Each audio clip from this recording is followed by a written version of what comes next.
Good evening and welcome to Eagle Eye News. I'm Stephen Dinan. And I'm Mary McCartney. The Auburn mayoral runoff election came to a close Tuesday when City Councilman Ron Anders was declared mayor. Anders beat Auburn resident David Hill by receiving 54% of the votes. It's just the ultimate opportunity to serve a community that I love dearly. I was very fortunate that my family moved here when I was a baby, and I've been here basically ever since. And Auburn did a lot for my family, and this community and this university allowed me to grow up here in this town, and has allowed me to raise my own family here. And this is just it's just the greatest opportunity, the greatest venue to give back to a community and a university community that has done. Prior to running for mayor, Anders served as the councilman for Ward 2. He will take over after longtime mayor Bill Him, who decided not to run for re-election. Former Auburn mayoral candidate Richard Speake was arrested for the second time in less than 2 weeks. According to the Auburn Police Department, Speake was arrested in the 300 block of North Dean Road and charged with third-degree criminal trespassing. Prior to this arrest, Speake was also arrested for public intoxication on September 29th. Earlier today, Alabama Governor Kay Ivey signed Executive Order Number 716. This puts a temporary moratorium on granting early paroles. Along with signing this, Ivey asked the board to create and submit within the next 30 days a corrective action plan. Upon its submission, Ivey and Attorney General Steve Marshall will review and tweak the plan prior to giving the board a timeline for implementation. Alabama Congressman Mike Rogers believes that the United States should launch a Space Force as a sixth military branch. 10 or 12 years, as we've become heavily dependent on it, our adversaries, particularly China and Russia, have recognized that fact because they also have become dependent on it. And they also recognize that we are so much bigger and stronger than them that they can never take us on in a head-on-head fight. We're just too big and too strong. But they realized that if they could take our eyes and ears out where we couldn't see or hear them, they could have some impact in taking us down.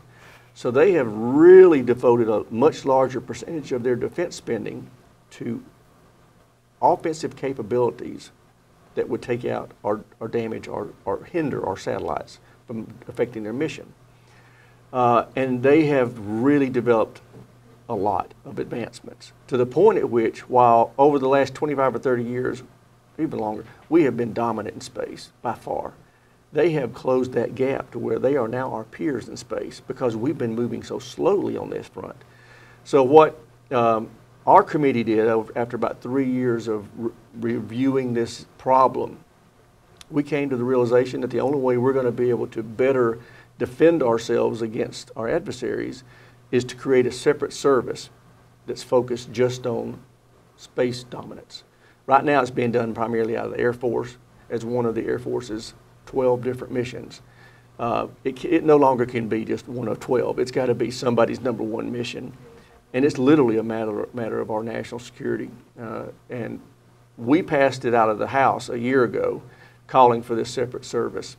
And the Senate wanted to go a little bit slower and asked for a study for this year. And the study came back this August by the Pentagon saying, yeah, we do need this. But what really kicked it into high gear was when the president in the spring came out and said, I think this is a great idea. I think we need this, and I'm directing it be done. The Trump administration aims to have the Space Force up and running by 2020. After the break, take a look at how campus organization is impacting its community. You're watching Eagle Eye TV, Auburn's news leader. Recently, our country has witnessed catastrophic devastation. Hurricanes and flooding have upended lives and livelihoods. Across this great country, Americans have answered the call. That special calling that compels us, when others are down, to step up and do whatever it takes. America's at her best when, against all odds, we come together and lift each other up. Please donate to oneamericaappeal.org. America needs you. Thank you. Thank you. Thank you. Thank you. Thank you. Look at you. You're at the top of your game. You're unstoppable. Nothing can throw you off track. Wait, is that your car? Uh-oh. Yeah, I saw that coming. That will throw you off track. You're looking at around 10 grand in fines, legal fees, and increased insurance rates. Let's try this again. Smart move. Because buzz driving is drunk driving.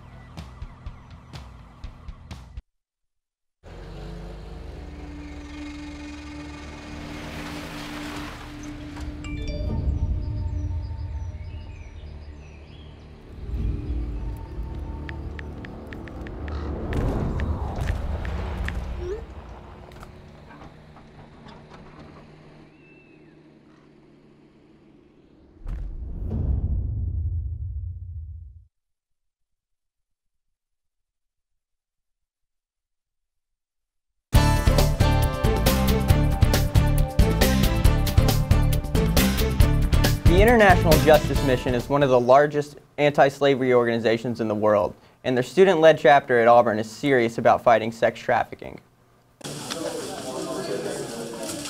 Last Saturday, Auburn students joined with others at the First Presbyterian Church in Opelika to stick labels on 2,000 bars of soap. When I came to Auburn, I got involved with International Justice Mission, which fights human trafficking all over the world. And since then, my passion has just grown more and more, and I just have learned to love and care for these people who can't speak for themselves. But what does soap have to do with human trafficking? I asked the event organizer, Hoffman Ryan, to tell us. We've put the human trafficking hotline, labels with that hotline on bars of soap, and then we're going out to area hotels and offering them free soap.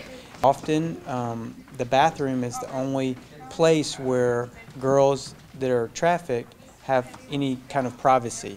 So we want to put in the bathrooms this hotline as a ray of hope for them, that they might see it and realize that there's someone out there that cares and that can do something about it. SOAP stands for Save Our Adolescents from Prostitution and was founded by Teresa Flores, herself a survivor of sex trafficking. And when Auburn IJM students heard a SOAP project was happening in Opelika, they had to get involved. Auburn students should be passionate about this because it's happening in their home city.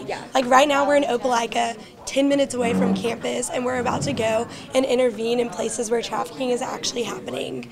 People want to do something about this, but they don't know how, and this is a hands-on project. We have shared real stories today earlier about things that happened in Opelika, Birmingham, Atlanta, Fort Payne, places that we're from. It's happening right here. Want to get involved? We meet every Thursday at 7 p.m. in the crew office, which is at Magnolia and Ross. We'd love to see the day that if a trafficker thinks, where can I make a profit, they will not think Auburn or Opelika. For Eagle Eye TV, I'm Patience Ray. Auburn's Army ROTC traveled to Washington, D.C. to participate in the National Army 10-miler. The Army 10-miler started in 1985 and attracts civilian and military runners every year.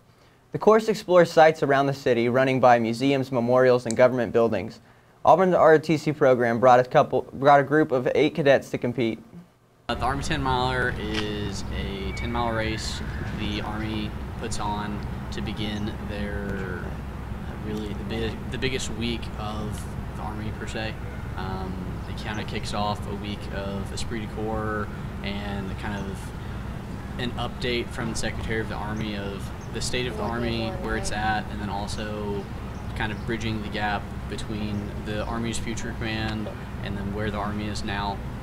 So specifically this week, General Milley started talking about the future of the Army and what his goals are for year X. So just kind of moving forward with what that looks like. So the Army 10-miler in specific just kind of kicks off that week with, I believe this year the number was over 400,000 runners worldwide, in between virtual running around the world and then also the physical event in Washington, D.C.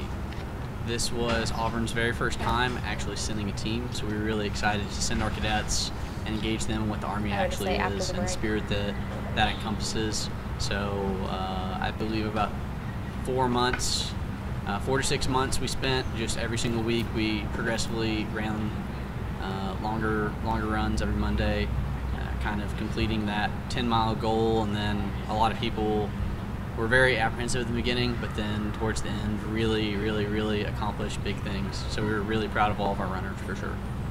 Personally, I just wanted to see everybody just see what the Army was all about, and see that it was a lot more than just really difficult training, but it was built up with a lot of the people that were exactly like them, that just enjoy getting out and having a good time with people that are have similar values to them, and doing something that would challenge them. I believe that doing things that challenges you in the end makes you a better person, and there's nothing more humbling than running pretty far.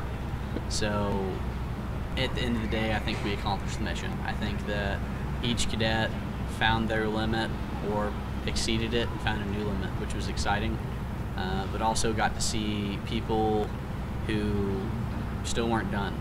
We were running alongside several amputees, several very high-ranking officers and non-commissioned officers who were just overly excited to see young cadets just like us that were out there getting after it, that were excited to begin their military career. So it was very fulfilling just to have the recognition of older officers that were very excited to see the next generation coming up.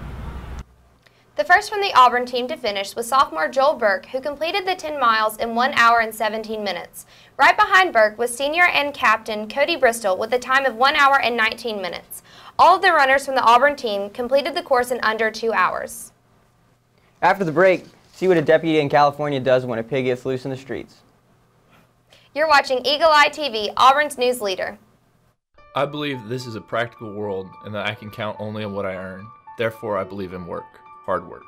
I believe in education, which gives me the knowledge to work wisely and trains my mind and my hands to work skillfully.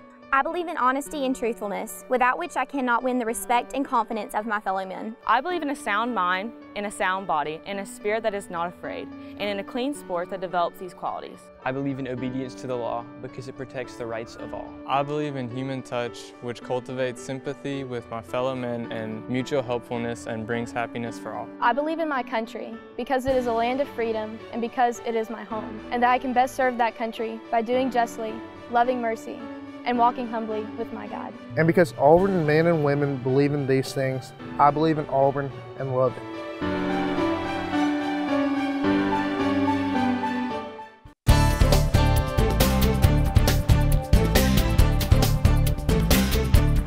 The county sheriff's office in San Bernardino, California received a call Saturday about a loose pig roaming the streets. The pig was described as being the size of a small horse. At first, the deputies were unsure of how to lure the pig, but one deputy decided to leave a trail of her own chips from lunch. The pig eventually followed the trail of chips and was returned to his pen safely. That's all we have for you tonight. Be sure to tune in with us each Monday and check out our website, eagleeyeauburn.com, for all the latest news headlines. I'm Stephen Dinan. And I'm Mary McCartney. Thanks for joining us, and War Eagle.